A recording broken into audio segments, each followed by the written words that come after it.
Bismillah walhamdulillah wa salatu wa salam ala rasulillah. Assalamu alaikum wa rahmatullahi wa barakatuh. Today, inshallah ta'ala, we're going to continue with the names of Allah ta'ala, al-Dzaahir and al-Baatin. So, al-Dzaahir, these two come together once in the Quran, which we're going to talk about. How do you translate them? So, al-Dzaahir means the one that is the most prominent, obvious, apparent, or distinct. And this is why, by the way, the prayer at the midday, or roughly around midday, is called, or close to noontime, a little bit after the sun passes the zenith, it's called Dhuhr time. It's the brightest part of the day. So Allah Ta'ala is the most prominent, the most obvious, and Dhuhr time comes from Dhahara, same root letters, appears in this word. Why? Because it's the most bright and obvious time of the day. Another meaning of al-Dzaahir means the dominant, the victor, the subduer, the overcomer, the one who is above, the high in status. So in other words, Allah Ta'ala is the one who dominates over others. And of course, al-Dzaahir also means the helper or the supporter. So the one who is in a position to be strong and supportive and helpful and to dominate, etc. Now in terms of the name of Allah, al-Baatin, it means the hidden, the intimate, the close. And so this is implying what? That Allah Ta'ala is close to you in terms of His power, His knowledge, His ability, and so on and so forth. That Allah Ta'ala, His knowledge and His power is always close to you. He is very intimately aware of all of your circumstances and can help at all times. And furthermore, al-Baatin also means the penetrator or the infiltrator, the one that can get into anything that is in, that His power, His knowledge is in anything and everything. And there's at no point that anybody can hide something away from Allah subhanahu wa ta'ala. There's nothing that Allah Ta'ala cannot penetrate and be fully aware of and have control over. This is all implied by what? So we have both al-Dzaahir and al-Baatin. These names only occur once in the Quran as names of Allah. When Allah Ta'ala says in Surah 57, which is Surah Hadid, ayah number 3, هو الأول والآخر والظاهر والباطن وهو بكل شيء عليم. He is the first and the last, He is the prominent and the intimate, and He is over all things knowing.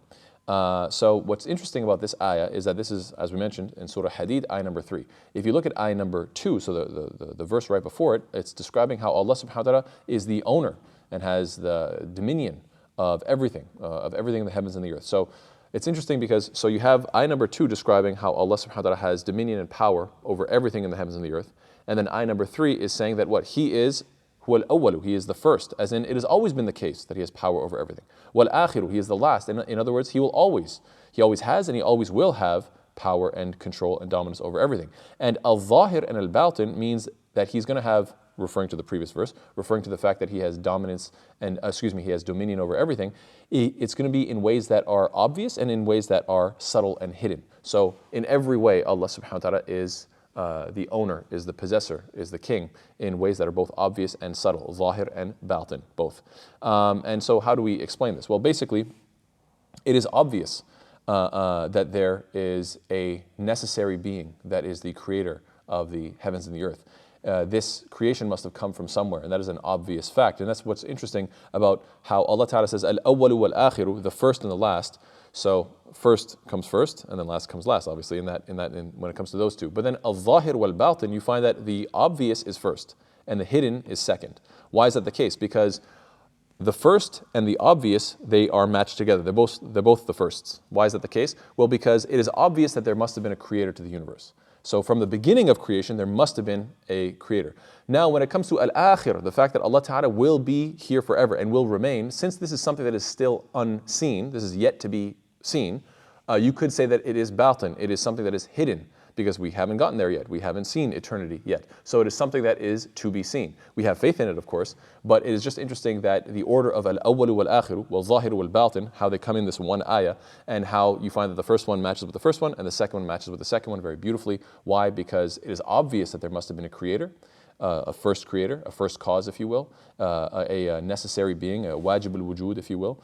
But in terms of the fact that Allah is going to exist forever, eternally, this is something that is hidden to us, and therefore al-akhir and al-baatin both come second. So I thought that was quite interesting as a little nice matching factor. Now, in terms of the first and the last, al-awwal wal-akhiru, we talked about this a long time ago when we covered these names of Allah, but this is clearly referring to time, that when it comes to the beginning of time, the end of time, even outside of time, Allah Ta'ala always has been, always will be what? In existence. And al-Zahir wal-Baatin refers to places. Like, for example, a leader could be at the front of the army, let's say, Why? Because he wants to show that he is the head of the army. But the issue behind that is that, well, if he's at the front, then he might not know what's going on in the back, right? Al-Baatin means like sort of the person who is not so obvious, the person who's behind the scenes controlling everything, right? So sometimes you have a leader who wants to be prominent and seen and stand out in front, and I know what's going on and I'm at the forefront and I'm visible. And sometimes a leader wants to be behind the scenes, controlling and watching and monitoring everything. And so it's interesting, from this perspective, you have al-awwalu wal-akhiru, kind of, you could say, time reference. Al-Zahir wal-Baatin, you could say place reference.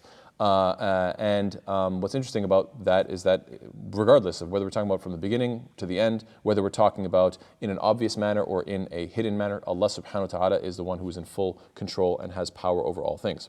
Yes, another way of looking at this is al-Zahir wal-Baatin. Allah ta'ala's existence is obvious because the entire creation points to a creator. However, it is Baatin. Allah Ta'ala is also al-Baatin, the hidden. Why? Because how did He create? Yes, of course, it's obvious that there's a creator. There is a designer to this design. There is a creator to this creation. Yes, that is obvious. It is Zahir. But then the question is, how did He create?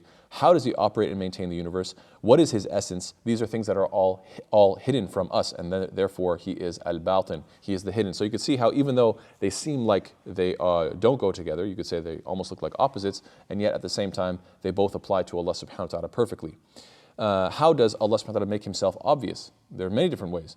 Through the fitrah. We are designed, we are created as human beings to have a natural inclination to understand who our Lord is. Allah Ta'ala, the Prophet ﷺ says, مَا مِن مَوْلُودٍ إِلَّا يُلِدَ عَلَى الْفِطْرَةِ, that there isn't a baby that is born except it is born upon the natural inclination, the fitrah of understanding and knowing and comprehending that Allah Ta'ala is our creator. If you leave people in the jungle just to be raised by the wolves or whatever the case is, at some point this child will get to a point where they reach maturity and then where they understand that ultimately everything has a creator and a sustainer. This seems to be just human nature. So you could say that through this, Allah Ta'ala is al-Zahir, the most obvious. Also there are al-ayat al-kawniyya. When you look at the universe, we know that throughout the universe there are different signs pointing us to this designer. As Allah Ta'ala says, سَنُرِيهِمْ آيَاتِنَا فِي الْآفَاقِ وَفِي أَنفُسِهِمْ حَتَّى يَتَبَيَّنَ لَهُمْ أَنَّهُ الْحَقِّ, that we will show them our signs in the horizons and within themselves until it becomes clear to them that it is the truth.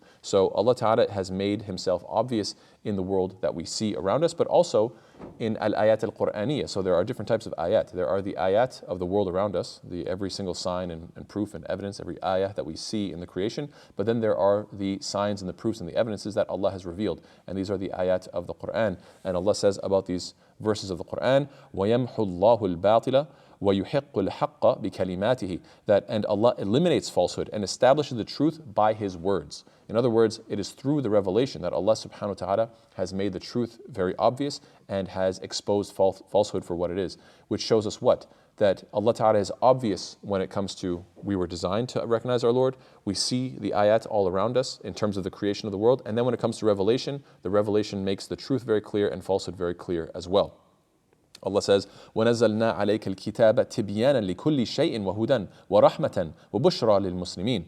Allah says, and we have sent down to you a book as a clarification for all things, and as guidance and a mercy and good news and good tidings for the Muslims. So subhanAllah, this is how Allah Ta'ala is so obvious, al-Zahir.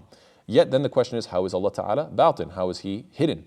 Well, we could say that Allah's essence is incomprehensible, as we mentioned earlier, that, and this is something that Allah Ta'ala mentions, لا تدركه الأبصار وهو يدرك الأبصار وهو اللطيف الخبير.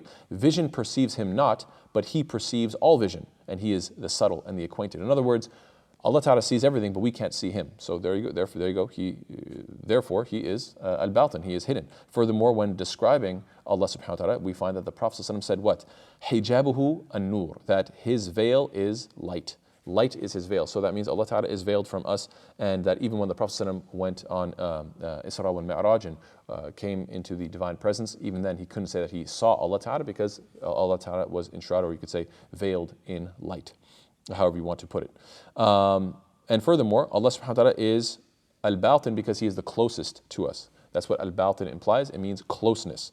And this is, for instance, Allah Ta'ala tells us, وَاعْلَمُوا أَنَّ اللَّهَ يَحُولُ بَيْنَ الْمَرْءِ وَقَلْبِهِ وَأَنَّهُ إِلَيْهِ تُحْشَرُونَ. That, and know that Allah intervenes between a man and his heart.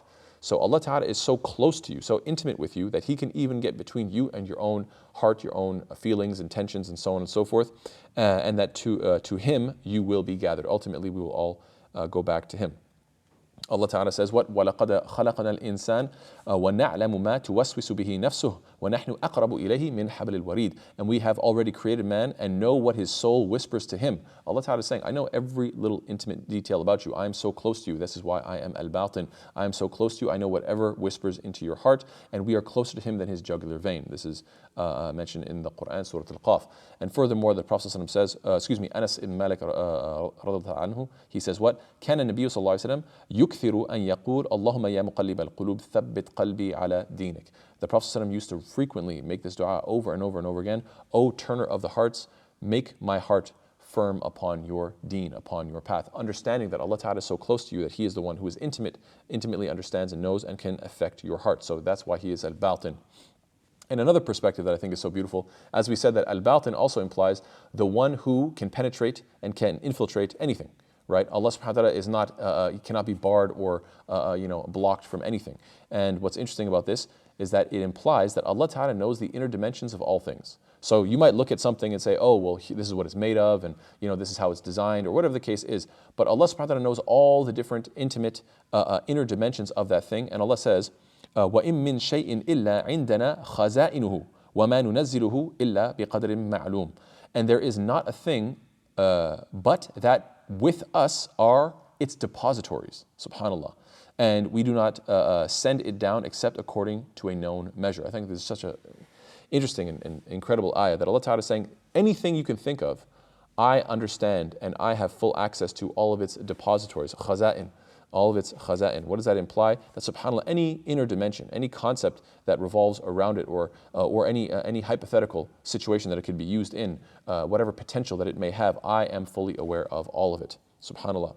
So then the question, of course, is how do we apply these names of Allah, of al-Zahir and al-Baatin? Well, Allah Ta'ala says, وَذَرُوا ظَاهِرَ الْإِثْمِ وَبَاطِنَهُ. So you find these words, it's not the names of Allah, but it's the words of Zahir and Baatin, used how? Allah says, and leave what is apparent of sin and what is concealed thereof. So you should leave off what is obvious of sin. Allah is the obvious, so whatever is obvious of sin, leave it off. And whatever is hidden of sin, try to leave it off as well. So the Zahir and Baatin, these two words are being used, not as names of Allah, but just as in reference to sins being either open or secret. And we should also remember another I think this is a very important one, when it comes to the way we convey Islam to others.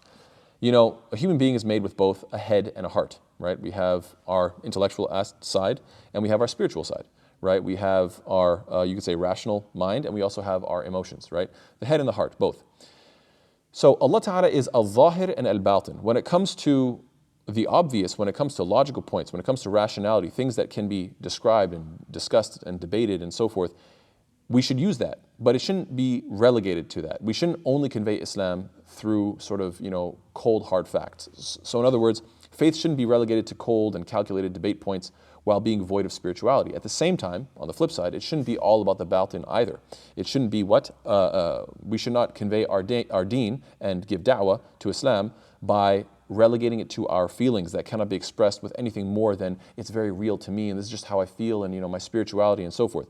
Yes, that is good to an extent to demonstrate and to explain to people that obviously your Islam means a lot to you. That being said though, it shouldn't be relegated to that. So subhanAllah, to me, one of the beautiful things about these names of Allah, al-Zahir wal-Baatin, is that perhaps, and Allah knows best, that Allah Ta'ala is combining these names together to teach us to balance ourselves by constantly working on the obvious as well as the hidden aspects of our deen. In other words, we should be able to logically, rationally explain, debate in front of the whole world why we believe what we believe. At the same time, we should have an inner dimension of faith and spirituality that is completely ineffable, that is completely indescribable, that is very much hidden and secret and close and intimate. And so why? Because Allah Ta'ala is both al-Zahir and al-Baatin. So I hope that makes sense. I find that to be a very important point. Yes, and furthermore, when we believe that Allah Ta'ala is al-Zahir wal-Baatin, we should also remember that nothing should dominate your heart like Allah Subhanahu wa Ta'ala. We should know that the thing that is the most prominent in my heart is Allah Subhanahu wa Ta'ala. And furthermore, when we know that Allah is al-Baatin, the one who is the most close, we should feel that nothing is closer to us in our hearts than Allah Subhanahu wa Ta'ala. How do we apply this name of Allah, al-Zahir? Furthermore, we could say what? Know that Islam will be victorious. وَلَا تَهِنُوا وَلَا تَحْزَنُوا وَأَنْتُمُ الْأَعْلَوْنَ إِن كُنْتُم مُؤْمِنِينَ. So do not weaken and do not grieve, and you will be superior if you are true believers. So subhanAllah is a very beautiful ayah telling us what? if you're true believers, you're going to win in the end. So Allah is al-Zahir, the most dominant, the most apparent, the most obvious. So you should know for a fact, if you believe in Allah as al-Zahir, you should know that Islam will be victorious, and you should therefore support it. As the Prophet ﷺ said, beautiful hadith, يحمل هذا العلم من كل خلف عدوله ينفون عنه تحريف الجاهلين وانتحال المبطلين وتأويل الغالين. This knowledge of Islam will be carried by the upright of every generation, who will reject the distortions of the ignorant and will reject the impersonations of the liars and will reject the interpretations of the extremists. This is a very, very beautiful hadith, considered sahih because of its many chains. Because of its shawahid, because of how many corroborating chains it has. But anyway, so it's mentioned by Imam Ahmed in Tarikh Dimashq as well. And so anyway, point being is that there's a very beautiful hadith saying what? That this deen is going to be passed on through the righteous people who reject all of the distortions and all of the different false interpretations and all the lies and all the ignorance that try to come at it from different angles. And so we want to be the type of people who say, of course, Allah Ta'ala is al-Zahir, the most obvious. And of course, this deen will be conveyed. I want to be part of that silsila. I want to be part of that honor of conveying this deen and being of those who do not allow this deen to be corrupted. And in terms of applying this name of Allah, al-Baatin, when we are in distress, remember the words of the Prophet ﷺ when he was talking to Abu Bakr as-Siddiq, and he said, what? La tahzan inna Allah ma'ana. Do not grieve, indeed Allah is with us, as Allah mentions in Surah At-Tawbah, ayah number 40. Saying what? That indeed Allah is with us, so don't grieve, don't be afraid, because Allah is Baatin, He is close to us, He is indeed very intimate, and so forth. And furthermore, if you know that Allah Ta'ala is close to you, you'll never want to show off your deeds. As Allah Ta'ala says, إِنَّ الَّذِينَ يَخْشَوْنَ رَبَّهُمْ بِالْغَيْبِ لَهُمْ مَغْفِرَةٌ وَأَجْرٌ كَبِيرٌ. That indeed those who fear their Lord unseen will have forgiveness and a great reward. And so this word bil-ghayb could refer to Allah who is unseen, or it could refer to the believer who's worshiping Allah in the unseen. In other words, he's worshiping by himself. Two ways of interpreting this ayah, but still the point is what? That if you know that Allah Ta'ala is intimate with you and close, you should not feel the need to show off to anybody else. The Prophet ﷺ also says what? إِنَّ اللَّهَ يُحِبُّ الْعَبْدَ التَّقِي الْغَنِي الْخَفِي. Beautiful hadith in Sahih Muslim.